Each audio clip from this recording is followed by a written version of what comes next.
In this news roundup of a week for Friday, September 26, 2025, the Department of Justice indicts former FBI head James Comey just days after Donald Trump publicly demanded they do just that.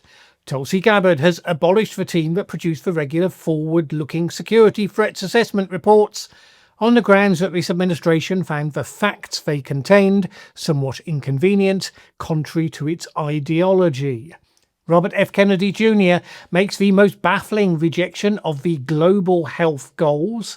Google/YouTube makes a statement on Biden administration demands over COVID-19 pandemic content that has MAGA convinced it's a huge admission of censorship. And Albania has an AI government minister. Why it's not just a shaggy dog story to chuckle over. Plus, I respond to a couple of comments. So let's jump straight in. A federal grand jury yesterday indicted James Comey, former FBI director, on one count of making a false statement and one count of obstruction of a congressional proceeding, both of them connected with his Senate testimony back in 2020. You will recall it was just a few days ago that President Trump posted the extraordinary norm-breaking social media post directed specifically to Attorney General Pam Bondi, apparently posted in public by mistake, where he demanded that indictments against various people, including Mr. Comey, should be happening now.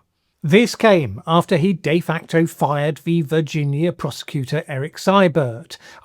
He resigned under pressure, but it was the same thing, which seemed clearly because he had not been producing such indictments, probably on the basis that there were no grounds for bringing them that would stand up in court. Trump brought in instead hand-picked loyalist and former Trump lawyer Lindsay Halligan, who apparently has no such qualms. Worth noting that the indictment against Comey bears her signature alone. No career prosecutors had apparently been prepared to put their name to it, which is unusual to say the least. And so here we are.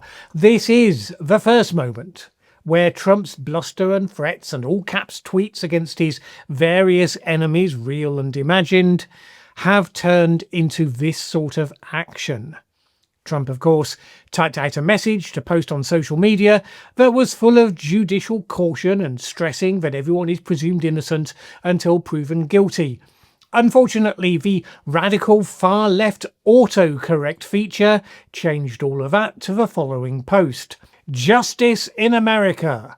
One of the worst human beings this country has ever been exposed to is James Comey, the former corrupt head of the FBI. Today, he was indicted by a grand jury on 2 felony counts for various illegal and unlawful acts. He has been so bad for our country for so long, and is now at the beginning of being held responsible for his crimes against our nation. Make America great again. So, what was the substance of the charge that made James Comey, quote, one of the worst human beings ever? You've got to say there's some pretty stiff competition for that particular award. According to the charging document, he falsely claimed during the Senate Judicial Committee hearing that he had not authorized someone at the FBI to be an anonymous source regarding an investigation into Person 1. Person 1 apparently being a reference to Hillary Clinton and her email server. That statement was false, the charges suggest, because he had actually authorized Person 3 to be the anonymous source. Why Person 3, you might ask? What nefarious role did Person 2 have? Well, there is no reference to a Personal 2 in the indictment. You might ask, why has Person 2 been scrubbed from the record? Is there indeed any truth to the rumour that Person 2 is actually none other than Jeffrey Epstein himself? I think we should be told. Anonymous sources at the DOJ told the New York Times that career prosecutors who looked at the evidence against Comey believed the case was far too weak to merit an actual indictment. Which is hardly a surprise, given Trump had to fire the actual prosecutor that, remember, he himself had appointed, and insert instead a full-on loyalist drongo to get the outcome that he wanted. But since he's only just started the process of doing likewise with the courts, the actual justices, seems pretty unlikely that a conviction will be forthcoming on this one. James Comey faces a maximum 5-year prison sentence if it were. Comey, however, seems unbowed, posting a video where he said this: "My family and I have known for years that there are costs to standing up to Donald Trump, but we couldn't imagine ourselves living any other way. We will not live on our knees, and you shouldn't either. My heart is broken for the Department of Justice, but I have a great confidence in the federal judicial system, and I'm innocent. So let's have a trial." President Trump came into office, you will recall, signing an executive order that supposedly promised to end what he alleged had been the politicization of the Department of Justice. This was just one of the earliest instances of what has become a regular thing ever since. In other words, accusing the other side of doing exactly the thing you're about to do, except to the power of 10. The former Trump White House counsel Ty Cobb told CNN that the indictment marked a tragic day, saying that the indictment was clearly a vindictive prosecution. He said this: "The way in which they brought it is problematic for the entire country. This is either the end of the rule of law in America, or it's the tipping point against the authoritarian activities that we have seen from this president and his attorney general." So if this doesn't stop here, who might be next, you might be wondering? Well, on the same day we heard, not entirely surprisingly, but still shockingly, that the DOJ is also instructing attorneys across the country to carry out an investigation against Democratic billionaire donor George Soros and his Open Democracy Foundations. I would expect it to be an ever-growing list, though, since the Trump administration renamed the Department of Defense as the Department of War. I think they should probably just own up and admit that they want to rename the Department of Justice as the Department of Vengeance. What is an open question is whether Tulsi Gabbard's intelligence department will ever demonstrate actual intelligence. I ask the question because it's been announced that the Global Trends Report, which reviews the security challenges facing the United States over the coming decades, that is just going to be scrapped. Past editions warned about the approaching issues for the country, from such things as climate change, new immigration patterns, and the risk of a pandemic. So it's probably too much to expect a government department headed by a Trump loyalist to stomach any of that, really. Gabbard's office said the group that produces these reports, the National Intelligence Council's Strategic Futures Group, had neglected to fulfill the purpose it was created for, and had supposedly pursued a partisan political agenda. It said this: "A draft of the 2025 Global Trends Report was carefully reviewed by DNI Gabbard's team and found to violate professional analytical tradecraft standards in an effort to propagate a political agenda that ran counter to all of the current president's national security priorities. How dare the world not conform to the administration's priorities?" Here was me thinking that government shape their priorities to meet the challenges of the outside world, but of course that's very old school of me. But they're not reforming the process to show what it should look like, presumably because President Trump's priorities not actually dependent on factual reality, because if they were, you would surely want the best intelligence brains highlighting the scale and the nature of the challenges ahead. But apparently not. The former National Security Advisor for the Biden administration, Jake Sullivan, told the Climate Forward Conference that turning away from issues like climate change wouldn't stop them from posing a future threat to the United States and the world. He said this: "The United States is not going to be as prepared and as capable to contend with this challenge going forward." This is true, although admittedly it may take second place short term to other existential matters, such as the rise of authoritarianism in its government, I might suggest. Also, you do have to actually read the reports once they've been produced. The 2017 report discussed the possibility of a pandemic plunging the world into economic chaos with travel restrictions, economic distress, isolation. When exactly that came to pass, Donald Trump, the man who famously does not read reports and makes decisions based on gut instincts, well, he was the one who was in charge. So a lot of those warnings went to waste, as indeed now will every other prescient warning for the coming decades. Still, such warnings continue to be sounded and heard in other fora, like the United Nations, for instance, whose assembly has been ongoing through this week. The Trump relationship with the United Nations has been as positive as his relationship with the intelligence community, indeed. So not only, of course, did he give his long rambling speech, which I covered earlier this week, but he has demanded a major investigation into the shocking events where an escalator ground to a halt after he stepped onto it, and a teleprompter failed to work when he stood up to speak from it. These may well have reflected some United Nations workers' silent protest. And I would agree, they're a bit too much of a coincidence to be presumed otherwise.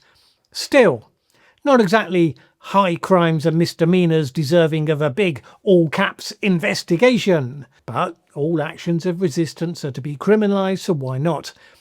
However, the administration's disdain for the United Nations took a baffling turn this week when Health Secretary Robert F. Kennedy Jr. said that the US would reject a United Nations declaration on chronic diseases because it, quote, ignored the most pressing health issues. Also, the administration takes issue with policies that he said promoted abortion and radical gender ideology. Why is that baffling, you might ask? Surely it's just the administration standing firm against the woke anti-scientific nonsense that presumably this UN declaration is full of. Well, except that it kind of isn't. Kennedy was speaking to a meeting focused on preventing and combating chronic illnesses such as cancer, cardiovascular disease and diabetes. If any of those had been declared to have been made up by the wokerati, I certainly wasn't aware of it. He neglected to mention which pressing health issues the UN had failed to include in his opinion. Not only that, but the text of the UN declaration that he rejected does not include any mention of abortion or gender ideology. Kennedy posted this on Twitter. The United States objects to the United Nations political declaration on non-communicable diseases. We will walk away from the declaration, but we will never walk away from the world or our commitment to end chronic disease. We stand ready to lead, to partner, and to innovate with every nation committed to a healthier future. If your vision of leading the world is to walk out of the United Nations World Health Organization, neglect to even say what you disagree with in terms that anyone can understand, well, does it even need saying? As it is, America's veto means that the declaration could not be passed this week by consensus. So it has to face instead a vote in the General Assembly, probably next month, where it is pretty certain to pass. Still, at least RFK Jr. can take some comfort from the fact that YouTube will no longer be policed according to the WHO guidance on COVID-19. This comes as YouTube parent company Alphabet, Google in old money, wrote a letter confirming that during the height of the COVID-19 pandemic, senior Biden administration officials repeatedly pressed YouTube to remove certain content related to COVID-19. So let's remind ourselves of this briefly, because it's a topic I talked a lot about at the time as someone who debunked a fair share of misinformation on COVID and on vaccines, and yet also who has generally been strong against censorship. During the pandemic, there's no doubt there was a lot of extremely inaccurate, misleading, potentially dangerous content being produced by various conspiracy theorists. This was complicated by the fact there was also some reaction against and suppression of entirely valid opinion and commentary, because human beings are generally rubbish at drawing lines that survive any exposure to edge cases. So on this channel, I think I navigated all of that pretty well. All the videos are still live for anyone to check. But obviously, this is a tiny channel, or it was then certainly, and it's not about me. But YouTube was in a tricky position. It didn't want content here to be giving dangerous pseudo-medical advice to credulous people, that it might harm them if they followed it. Equally, Google has, out of the various social media owners, generally been the most reluctant to censor speech on a political basis. So they came up with community guidelines that said that if you were talking about COVID-19, you weren't allowed to say things that weren't in line with the WHO and CDC guidance on the issue. And any mention of COVID, just like any mention of climate change, would earn a little note at the top of your video description that would link to authoritative information on the topic. This was also a factor for election denialism for the 2020 election, of course. In the wake of the January 6th storming of the Capitol building, various platforms took the view that promoting the idea that the election had been stolen was highly inflammatory at that point of particular vulnerability for the United States. People who consistently broke those guidelines were removed from the platform. So Alex Jones was one. A number of others followed. People like John Campbell, however, survived by adopting a nudge-nudge wink-wink style, where they alluded to conspiracist positions on COVID without ever directly being seen to name them or advocate them. As ever with such rules-based censorship, various people overstated what was banned. You weren't allowed to even say the word ivermectin, some said, or indeed that COVID might have escaped from a lab. I personally had no problem doing either of those things in numerous videos where I looked at claims on those topics and came to differing conclusions. For the former, not supported by evidence. For the latter, apparently no conclusive evidence for or against, or at least as strong a possibility as the natural origin explanation. Nevertheless, the idea that you're not allowed to say anything that contradicts or argues against the WHO or indeed the CDC, well, our modern situation shows exactly why that is a deeply unsatisfactory rule. Right now, the CDC and the WHO don't really agree on much, and the ability to say why an official position is wrong and to make your case got to be a basic tenet of democratic discourse. Needless to say, various MAGA groups have jumped on this letter and made it much more black and white than it actually was. Google admits to censorship under Joe Biden, they say. Expect all the nuance behind a process that certainly did go too far to disappear from how this gets referenced in the future. Indeed, when the Trump administration turns its attention to, MAGA critical channels on YouTube, we should expect to be hearing all about how hypocritical it is to complain given the unfair, rampant censorship exercised by Joe Biden. Something to look forward to. Still, it probably won't be long before all YouTube content is fronted by AI avatars anyway, all of them with Hollywood good looks and bland takes that fit perfectly well within the government orthodoxy of the day.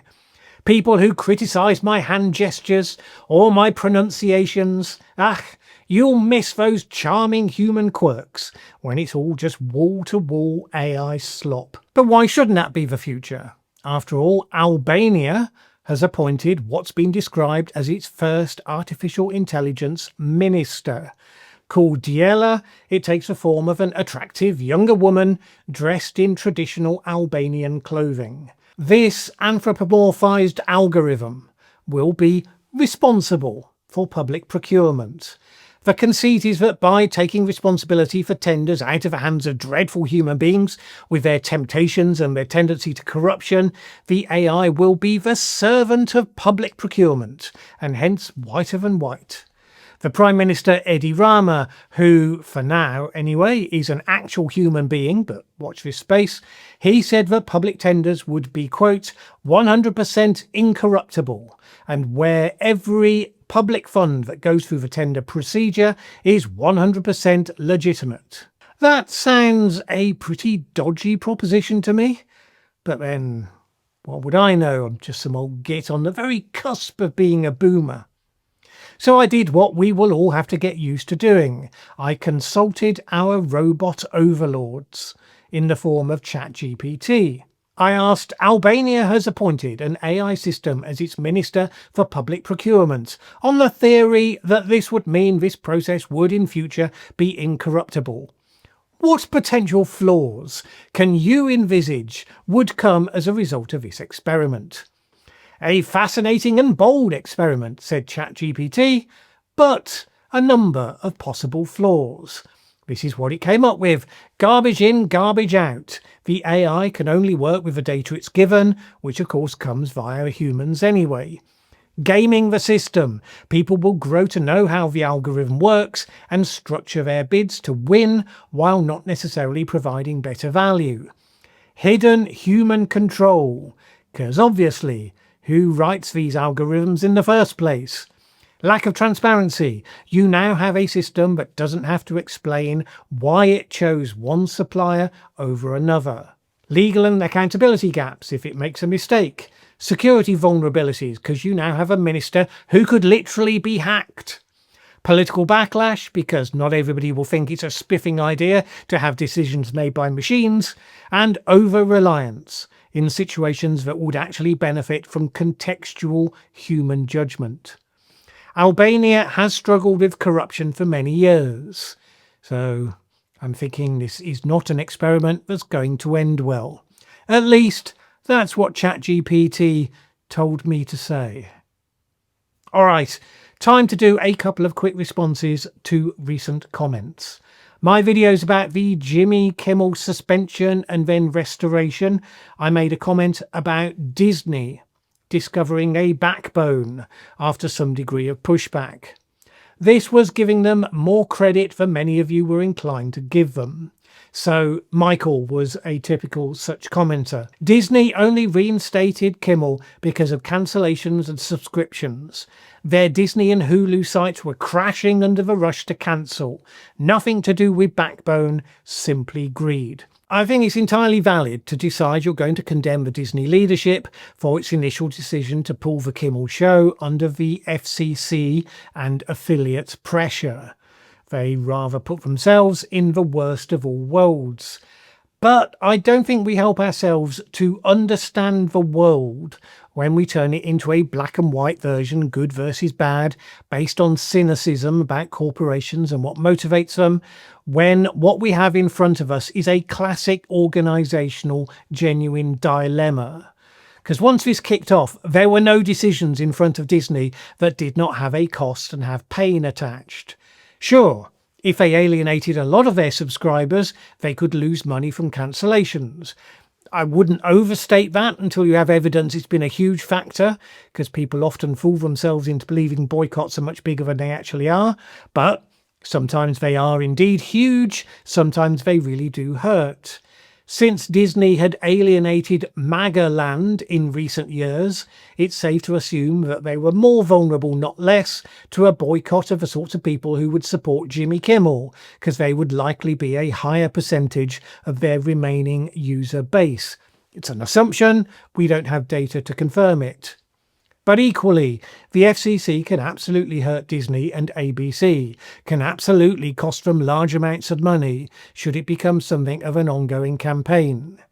Also, while corporations have strong incentives to just follow the money, don't imagine there are no people on the executive team or indeed the boards of directors who would see something being done that is completely so un-American and completely so contrary to how business is supposed to work that they would want to take a stand. Again, this is why we want human beings, not AIs, in charge of such things.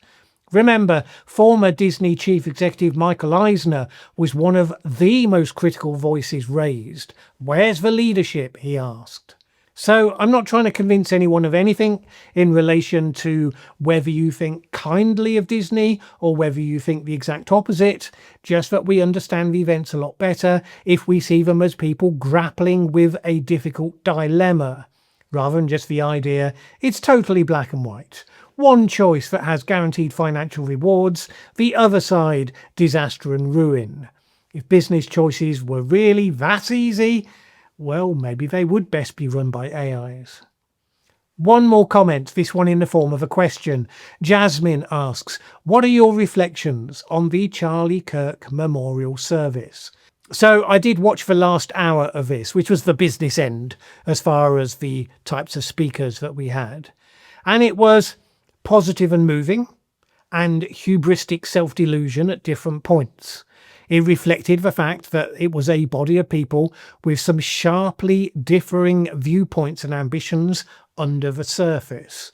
So there was a strong religious faith in many of the people there, unfortunately mostly being channeled into the sanctification of the subject of their grief, which is never a totally great idea. And I'd excuse that to a large degree for that event. I mean, if you can't idealise someone at their memorial service, when can you? There was, of course, extraordinary grace from his widow, Erica.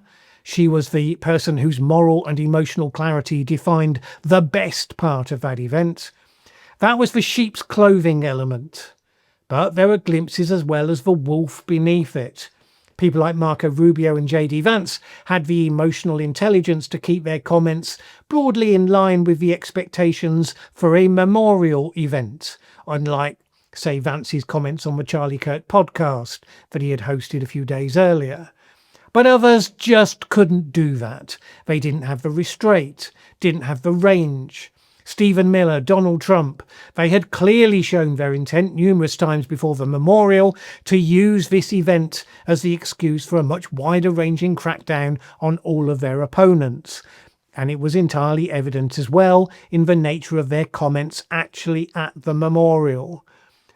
There must have been some in that audience who saw the contradiction between that and all the good Christian vibes of positivity, all the conceits about how Charlie Kirk was just about free and open debate, which isn't exactly how it happened.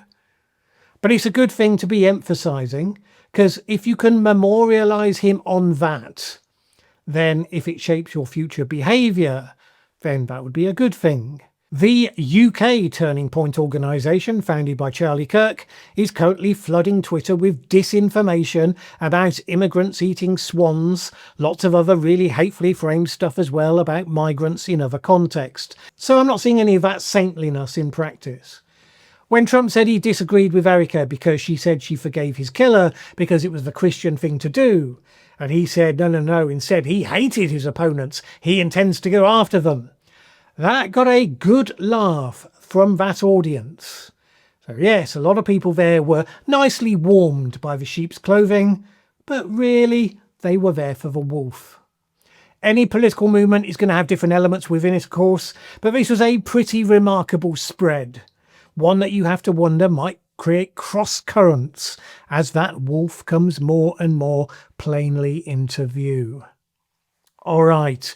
My thanks for the comments. If you want to ask questions that will be considered to be answered here in future, I suggest that when you do so, top and tail them with blue heart emojis, just so that my eye easily picks them out on videos that have lots of comments underneath them. My thanks as always to those who support this channel on Patreon, without whom I couldn't do these videos. That's all for now. Have a great weekend.